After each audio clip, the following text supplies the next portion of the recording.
I'm going to head and call him out. I'm going to call this the Platinum Shenanigans. This is not okay. Don't do this. Micro opportunities like that. Our position here is like completely wrong. Fully pre-made team. And it's some players ranging from Platinum 3 all the way up to Onyx playing as a group of friends. So this is a unique opportunity that we've got here to actually explore sort of like if you're playing in a pre-made, like what makes a pre-made different to like all solo. Like I'm gonna call these guys out when they're making mistakes that a pre-made 4 should not make. Because when you're in a pre-made 4, you need to abuse the hell out of it. Because you have such a massive advantage over the opponent, it's not even funny. Hopefully the sound's okay for you guys. There'll be nothing coming through at the minute. He's not got in-game music on.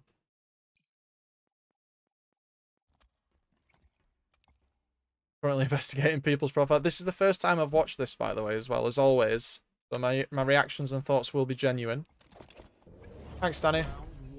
So I think he's got a friend who's AFK, but that indecisiveness there definitely going to hurt you. You want to be getting going. High position's good. As his teammates moving around, he probably wants to stand on this side and maybe move back. Standing on this side, you're almost cutting yourself off. Text is so big, yeah, I know. One thing I will say, so Gods has got a point. The text is really big, but what some players do is they actually centralize the UI so it's easier to see. So I personally tried large text, and I find it incredibly distracting. I had to change it back. And he's also changed the stretch of the UI. If you struggle with keeping track of how many people are alive, this is definitely something you can do. And UI is like controller settings. Like you can watch as many controller settings videos as you want, but there will be settings that work for you and not for other people. And the UI is exactly the same. So don't feel like you have to watch like Lucid's UI thing to know what a good UI looks like. Like it really just depends who you are. Okay, so he knows that someone's just killed him. His team's set up in C. No one's grabbed the ball yet. So you can tell this is a higher rank game because we've not got any death grabs for the ball. Everyone's trying to slay out first. I don't like running out onto Cat like this. Even though all his team is pushing the other side.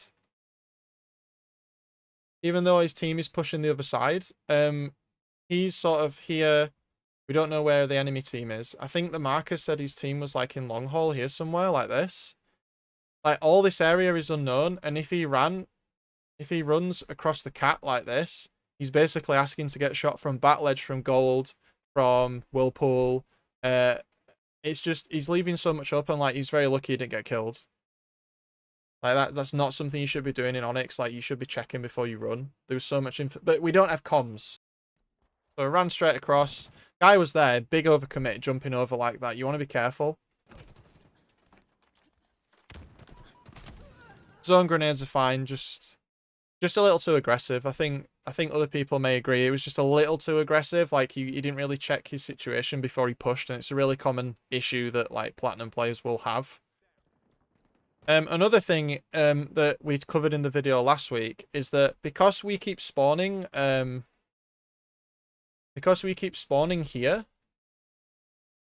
and there was a teammate in control here, this basically tells you where the enemy team is. Because you'll always spawn as far away from the enemy as you can. So based on the information that we've got on where we're spawning, essentially it means that the enemy team must be on gold side somewhere, and there's someone probably in A side as well, which is a really common setup on this map. So just, you got to bear that in mind when you're trying to push the ball. And it's very hard to push into A, especially solo like this guy here. If you're going to try and push into A, you want to try and get multiple angles by taking sort of the C plat as you push around so you can prevent Whirlpool crossfires. And it's something in a 4-stack that's a lot easier to do than when you solo.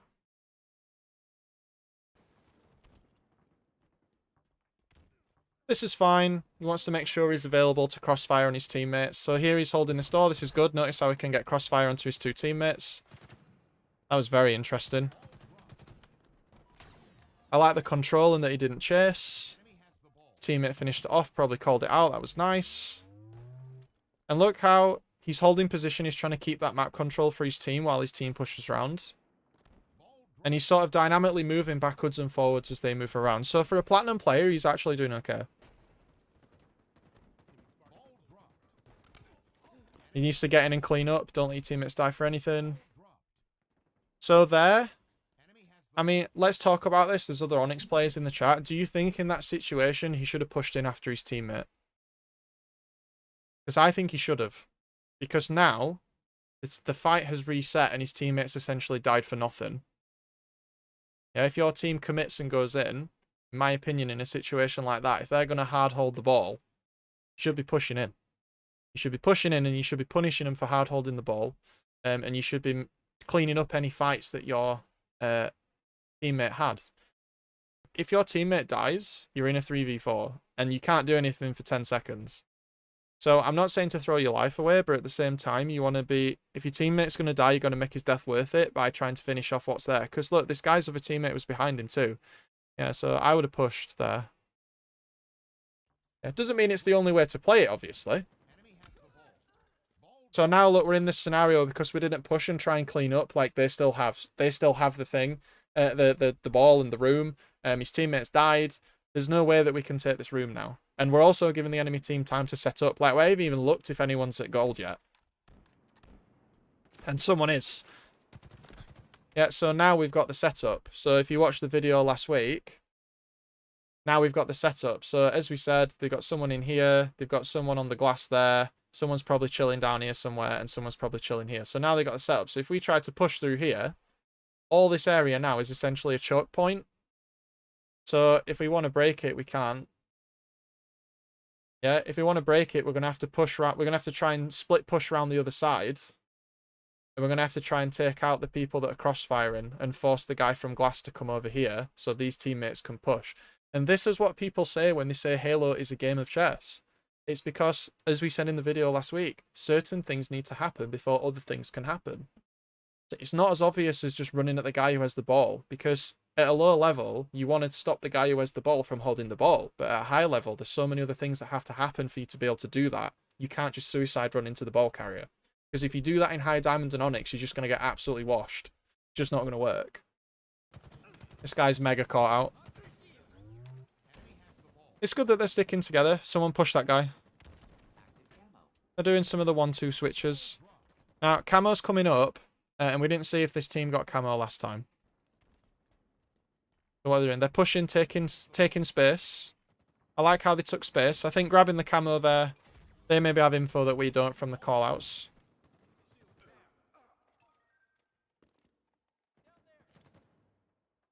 This is good. I like how he's withholding information from the team, from the other team. You don't have to be aggressive when you have Camo. You're like the UAV when you've got Camo. You want to find as much info as you can.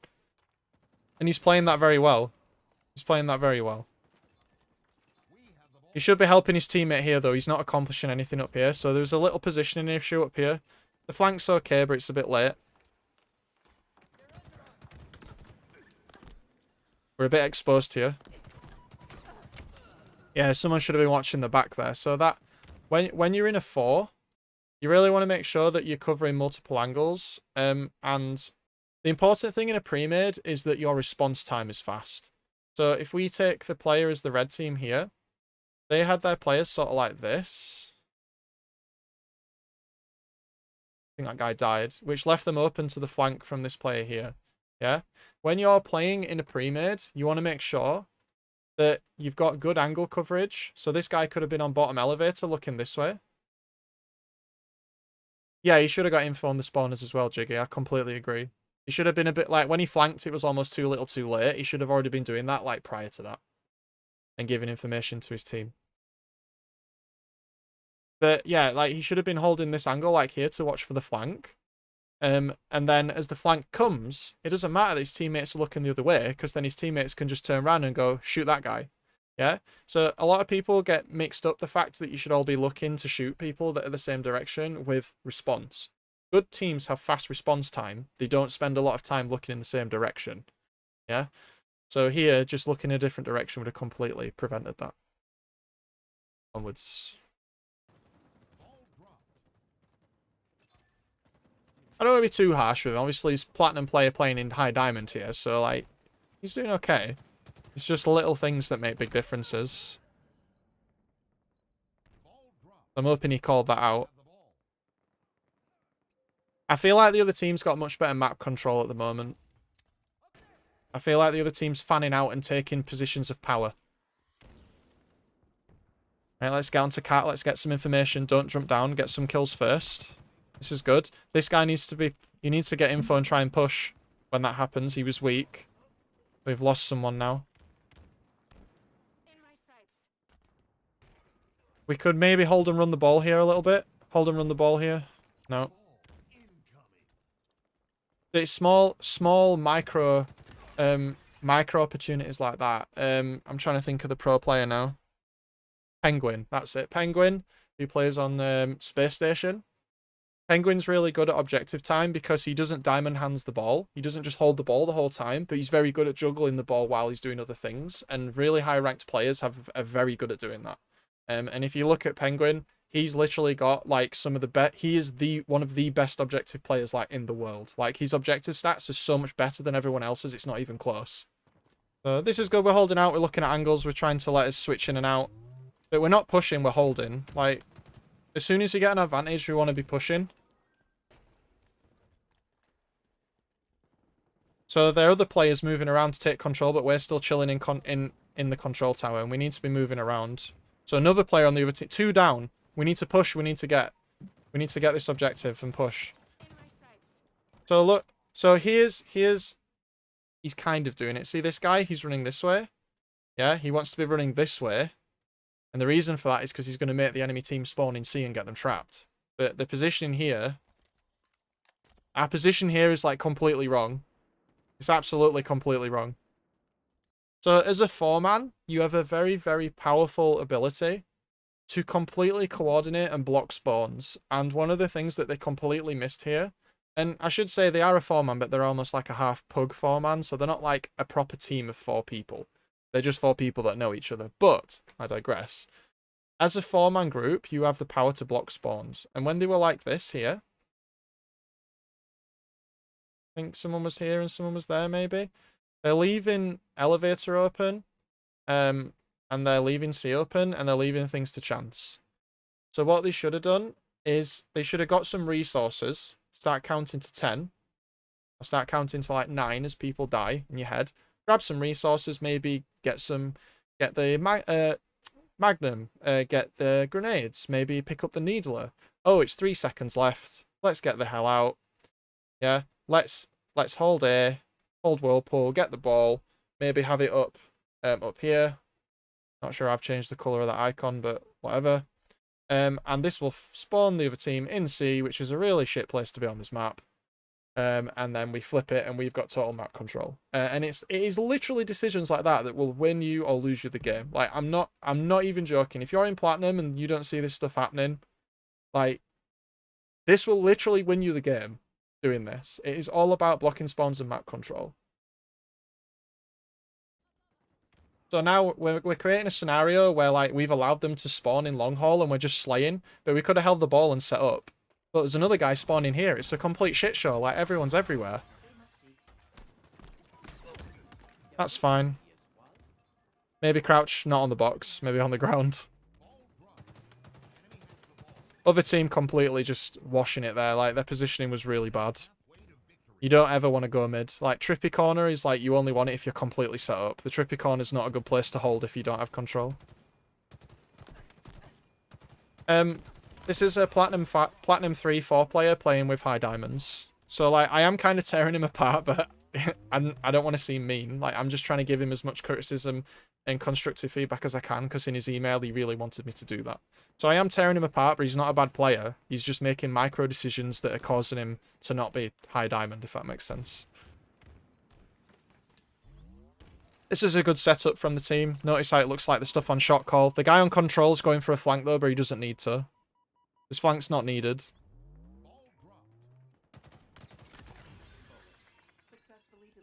Because he's delayed the fight, so they've got to push closer.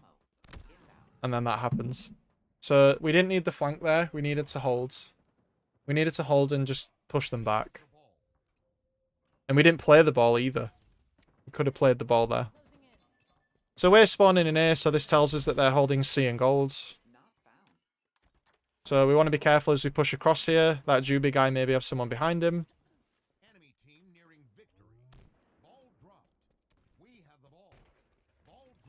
Please rip me to shreds. Hey, I just want to help people get better, man. If you want me to rip you to shreds, then I'll do my best. If anyone wants to review my gameplay and rip me to shreds, feel free. I only give out what I can take. I'm always here to get better myself. I don't think I'm the best player, not by a long shot. Ooh, so I'm gonna head and call him out. I'm gonna call this the Platinum Shenanigans. Did I go back too far?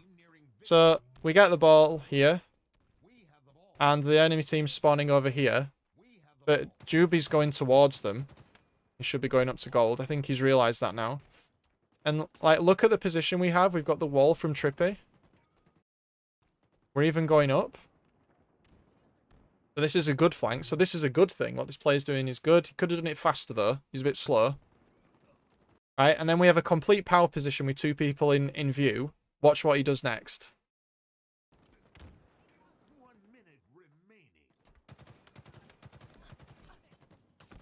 This is not okay. Don't do this. Yeah, please don't do this. Yeah, can't be pushed. Jiggy's great, exactly. Even if this gets him a kill, he's just given up gold. He is now blocking C, so they're going to spawn gold. Like, that was a colossal error. At a macro level, that was a very big mistake. And the thing with this game is that the only reason this game's so close is because the player's team is making poor macro decisions. They're actually slaying the hell out of the other team.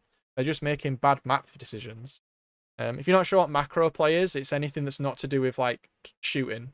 So macro play is, like, strategy, rotations, spawn blocking, weapon timings, and all that sort of stuff, whereas micro tends to be, like, anything to do with actual aiming or movement, like curb slides. So if I say macro, I just mean, like, general strategy. So this was an opportunity where we could have brought the ball towards A, perhaps, but we didn't capitalise on it. One down. I wouldn't have gone this way here. I would have crossfired up onto the glass.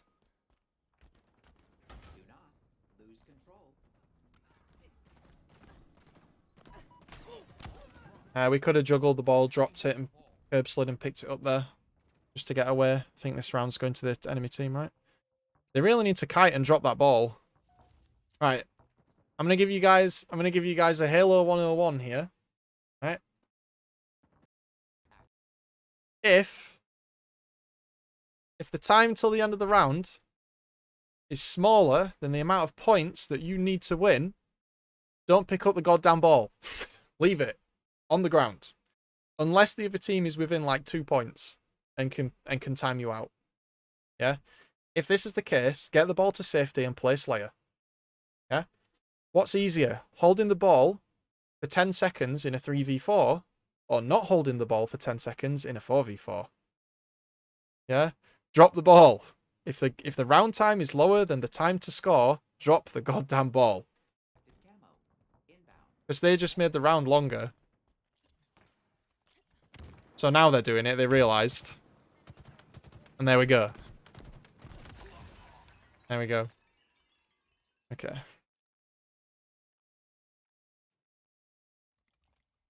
Is this it's literally the only game mode where it's easy to see it, Jake. With King of the Hill and with CTF it's a lot harder to explain when you should and shouldn't do that. But in Oddball it's very easy to explain when you should do that. Right, I like this lane low. Let's not throw our lives away for the ball. This is well played. Needs to be careful. Holding gold and peeking like this is good. We got a strategic position. We don't want to give it up. Do what you got to do. Ain't got no time for that shit.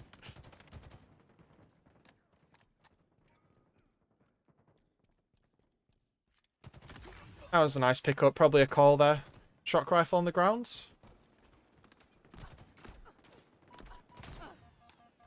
The one thing I say that this player has done well is that we've definitely not seen ego challenges here. We're not seeing many or any ego challenges, which is good. Oh, don't do it, dude. Not after I've just said it. Good lad. He didn't peek. Good. I thought he was going to peek as I was saying that then.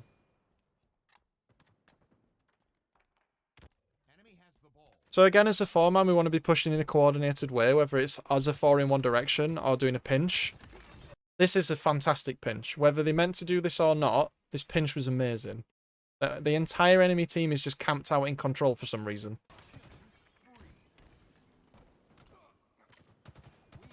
What the hell are they doing?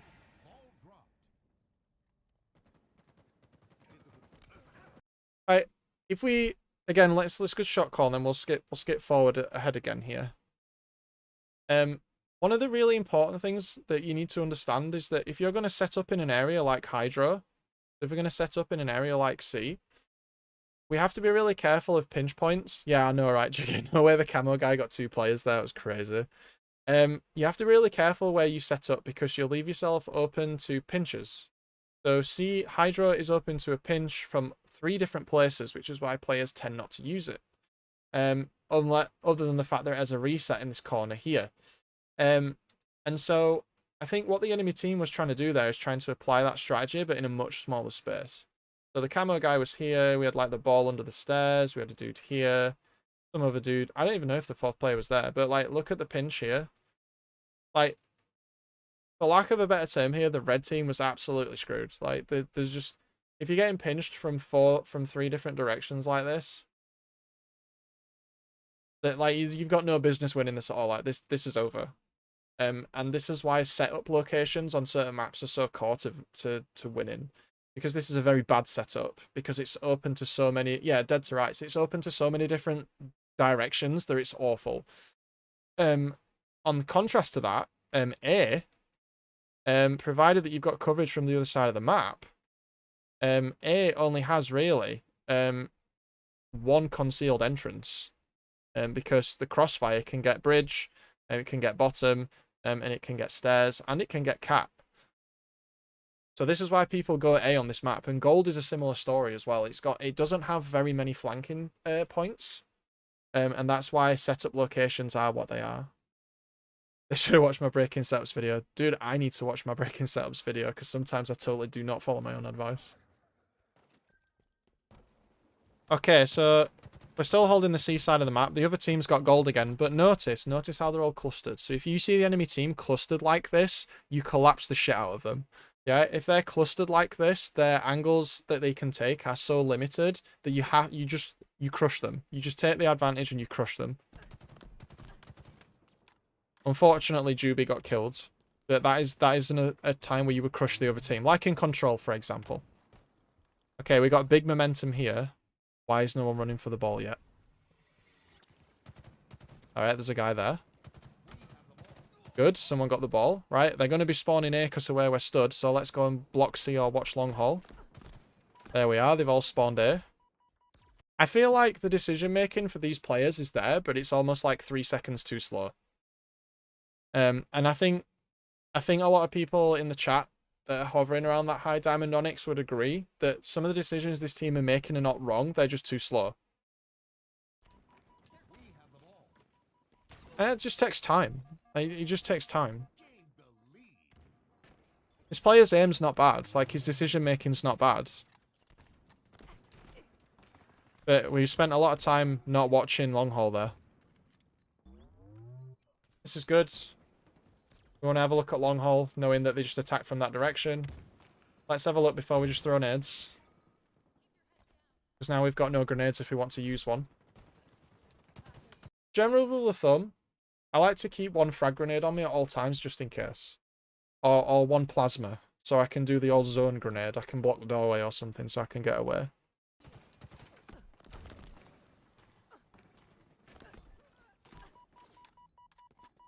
Ooh, good. Notice that. So that was well played there. So, right. So we get shot here, right? Taking a lot of fire. So look. So this is the decision making of Diamond here. So this guy is here. Right? He goes to go and hide down here. And then he realizes, oh shit, I can't stand here. Yeah? The guy's going to come this way. So he makes the decision to stand here instead. Little decisions. Oh, yeah. I didn't realize that part where I paused it where the ball carrier had the nade next to him. That completely went over my head. Oh, nice try. You can't blame the guy for trying. I almost feel like he got a bit ripped off there, to be honest. I feel like that should have been a ninja. Nice try.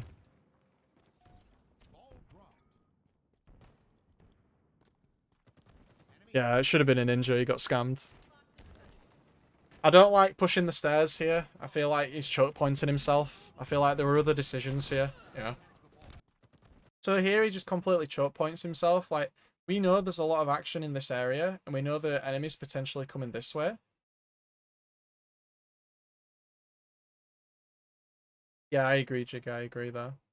So if the enemy team's pushing from here this way, and there's a fight going on up here, like our ally already has this side covered. So going up here is a mistake because we're almost choke pointing ourselves. The right play here would have been probably to hold Trippy or to look at A while he runs across for the flank, personally. Yeah, so going up here, like, he's not doing anything, he's choke pointed himself. Still not doing anything. He's mega choke pointing himself. And his goddamn teammates here. And now there's nowhere to escape. That's a GG.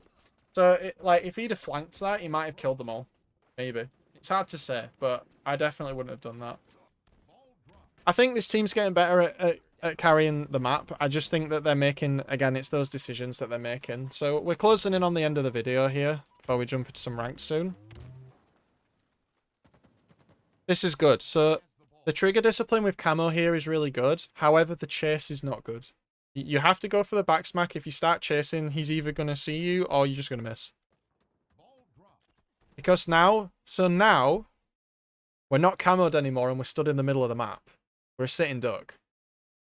Because he didn't get this, he could have just nade shotted the guy. I would have just nade shotted him instead of running mid like this.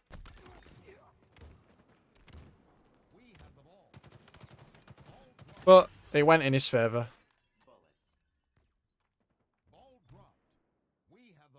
Alright, we want to be moving around and getting information for teammates with the camo, not moving towards them. Yeah, I agree, Jiggy. Another thing that high rank players do is they utilize the whole sandbox. So as much as I hate the needler, I do appreciate that it has its uses. As much as I hate dynamo grenades, they are good. As much as I hate, you know, there's certain weapons that you will find annoying, but you have to appreciate that everything in the sandbox is, they've attempted to tune it so it's all useful. So try to use everything. And if you're not going to use it, at least pick it up. So the other team can't use it.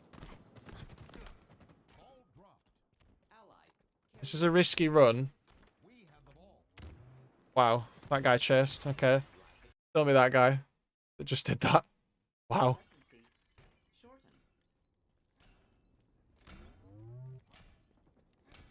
I felt very strongly about Dynamos. I thought they were overpowered as hell. I feel like the nerf has put them maybe a little much in the opposite direction, but I thought how they were for a long time was incredibly busted. I thought they were way too good.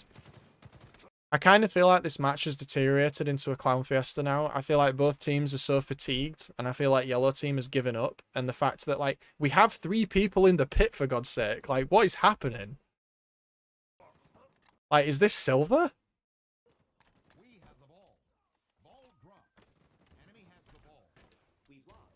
Yeah, you can cancel your nade animation with a second gun. You can also cancel nade animations out of Clamber as well. I feel like at this point, the yellow team have started entering the panic mode. And the panic mode is just throw yourself at the ball. And it's not working. There's no way that they win from this. Please, please, God, no. Yeah. So here, the other team's trying to set up, and we've got a kill. The other guy who's fighting in elevator, we need to get up there and help him as fast as we can. We need to be fast, fast, fast. I like this cutoff. This is okay. Don't just run. So, I don't know if you could hear that on the stream, but I could hear that plasma pistol the entire time that guy was running. So that is just blatant not use of audio cues right there. Like, that plasma pistol was audible from, like, here. So here, I can hear this plasma pistol here. I can still hear it. And he just runs into it. So open ear holes be the advice, yeah. And then he got flanked out because they were just indecisive. I mean, he's 25 and 21, but it just shows you that, like, a good stat line can still be improved. And he only had the ball for 13 seconds. So, let's go back to that stat line there.